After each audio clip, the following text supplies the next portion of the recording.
I really want you to hear this, but in the 11th chapter of Luke, if y'all want some Bibles,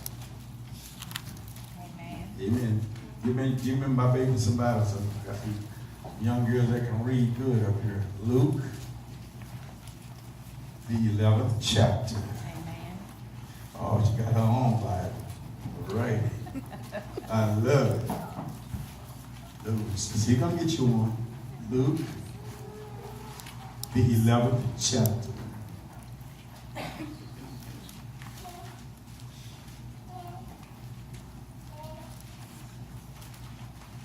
Chris, it's good to see you this morning. Luke, you know what? It just does my old man heart good to see these babies in church.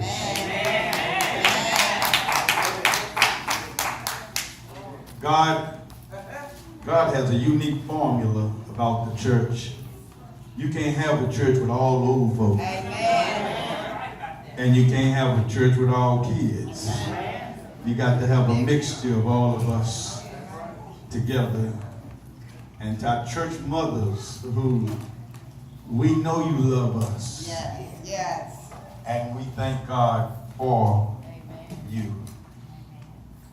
The 11th chapter of Luke, in those first few verses, it blows your mind because it says, and it came to pass that as he was praying in a certain place, when he ceased, one of his disciples said unto him, Lord, teach us to pray, as John also taught his disciples.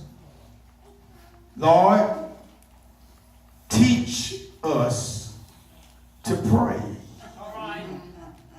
as John has taught his disciples. I want to talk this morning on the theme, demand to be taught. Demand to be taught. Say it, young people. Say demand to be taught. I want you to go back to school this year with a different spirit than the one that you left last year. Amen. Since you are demanding little people anyway, Amen. and you don't have a problem with demanding snow cones, $100 tennis, $200 hairdos on 10 cents heads. We don't mind demanding, mama, that you got to have the newest outfit, even though your school is uniformed. And we know what it is to be demanding. A child can begin to distribute a demanding spirit as early as 12 months old, to where they will look you almost in the eye and say, Mama, you owe me. And here are the list of my demands. And I've discovered that brilliant people that have tenacity and ambition, they demand to be taught. We live in a society where we got the script upside down. Your teacher has to demand that you learn. But let's go on and set the record straight. Our government has discovered that it's cheaper on them in the long run to invest 12 or 13 in you years for free I said for free. For 12, from pre-K to 12 years old, it's cheaper to teach you now than the government to have to support you later. So they've been smart enough to declare that it's a law. I mean, not just a request. Even if you want to call it homeschool. Go to Foster Penn College or somewhere. You will discover that it is a design for you to get all of the education you can now. While it's free. Now, if you think this is something, why isn't a PhD free? Why can't you get a medical MD degree free? Do you know any lawyers that went to law school and never had to pay a dime?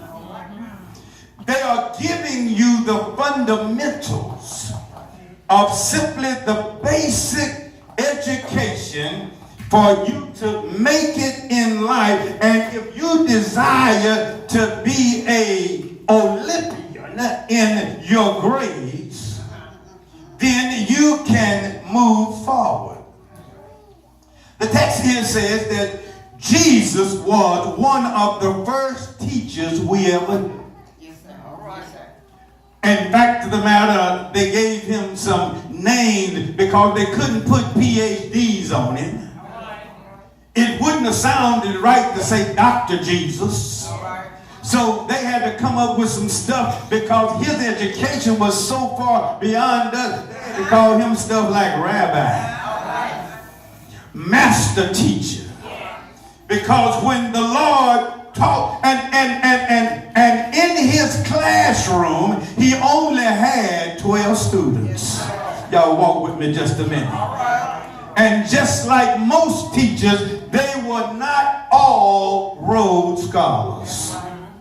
You know, Jesus had some disciplinary problems too. In his classroom that he taught, the course was only a 3-year course. Only 12 students, 3 years was the course. And the reason that they had to take the scenic route and not just be in a location was because the Pharisees and the scribe put him out of his own schoolhouse.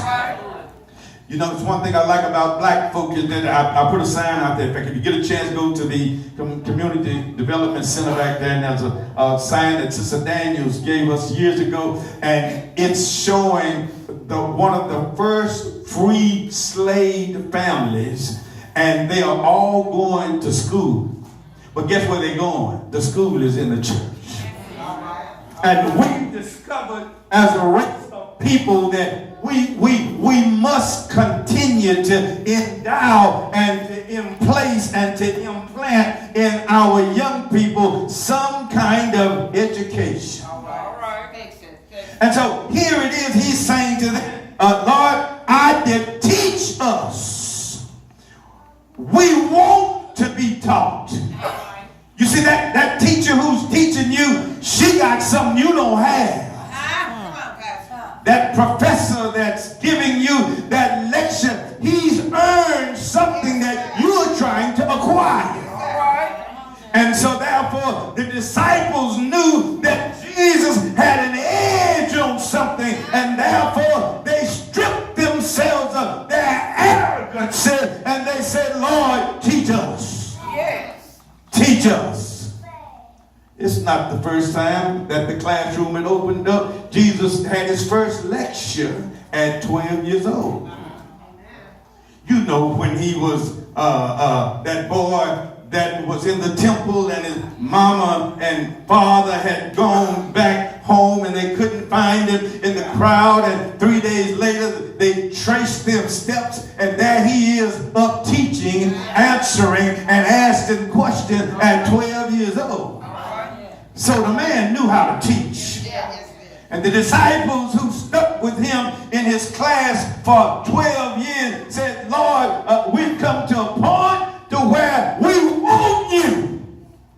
to teach us. I'm entrusting this year that you're going back to school with a demand. Now, the demand is not just for school. There's got to be some stuff taking place at home before you get to school. A couple of years ago, I had a young boy. I used to wonder why this boy couldn't stay woke. All he wanted to do was go to lunch and gym. He couldn't stay woke during the whole class, and turns out that where the element where he lived. I mean, it was a party 24 hours a day. He was handed to more folk that was pushed around grandmama, auntie, uncle. Somebody know what I'm talking about. And out of all of the preparation that has been made, none of them had been made for him to go to school. So if the demands are going to be met in school, they got to take place at home first. Put them boogers to bed at night. Something wrong with you?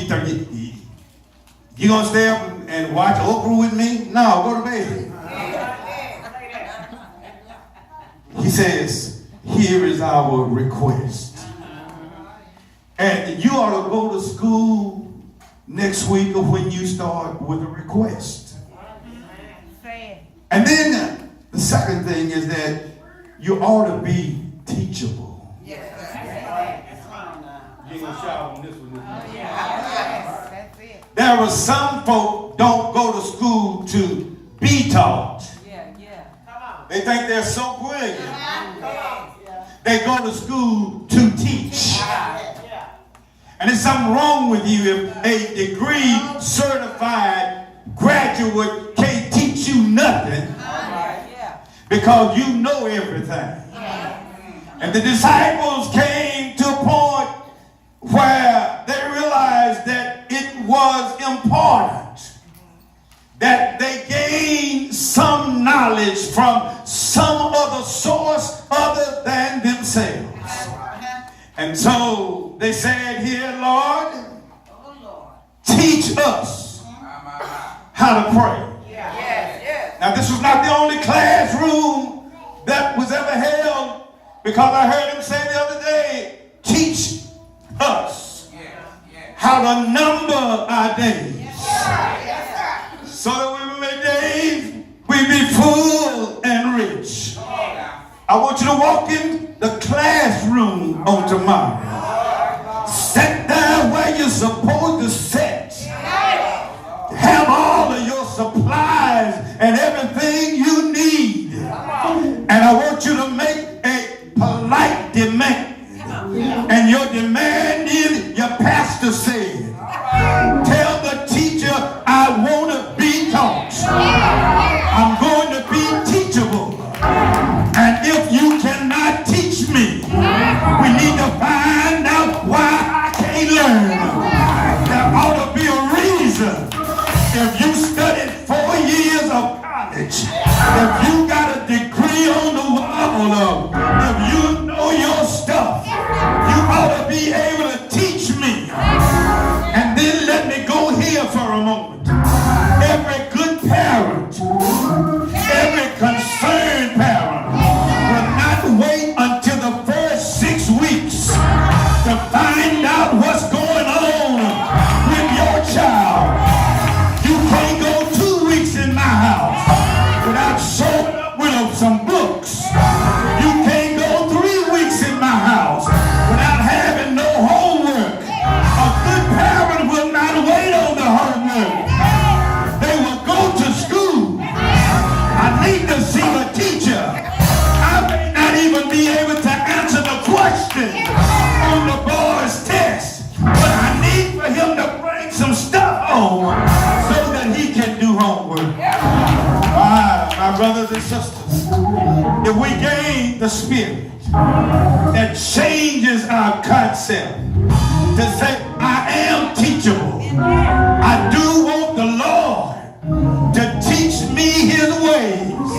I do want the Lord to teach me how to love one another. I do want the Lord to teach me how to mind my own business. I do want the Lord to teach me how to shine my little light so that men can see my good works and glorify him in heaven. Teach me, oh Lord. Isn't it strange how we have to demand to be taught the good things in life, but you ain't got to teach your kids the latest rap. They know all the I don't even know the new names, so I ain't gonna go there. But I know Tupac still ain't alive, and I know some of them know all the verses to his song. But ask them to sing Amazing Grace. They say, who is amazing and who is grace?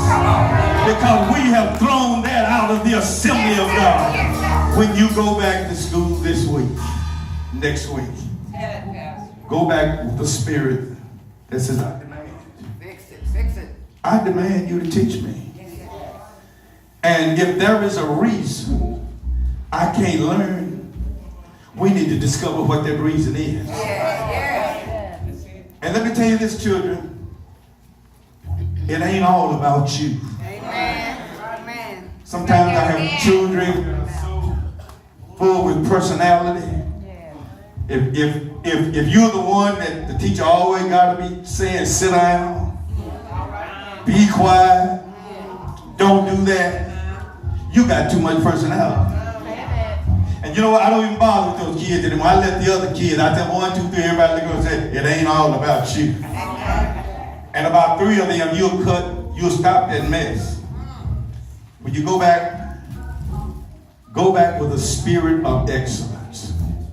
If you've been watching any of the Olympics, it dawned on me how every year our world is so unique. This is a presidential election year. And right in the middle of the elections, they throw the Summer Olympics in there. That's a diversion, y'all. You don't hear a lot about Trump right now. You know he's still doing his thing. Because you're hearing about them 5 bad gymnastic girls that have turned the world upside down. Now, why would they put the Olympics on the 4-year period in which we have our presidential election? I don't have the answer to that, but you just take that in your pipe and do something with that. I'm glad today that we are able to pray for our children and to lead them back. And just remember, just repeat after me, say, teach me. I'm teachable. Teach me. I'm reachable.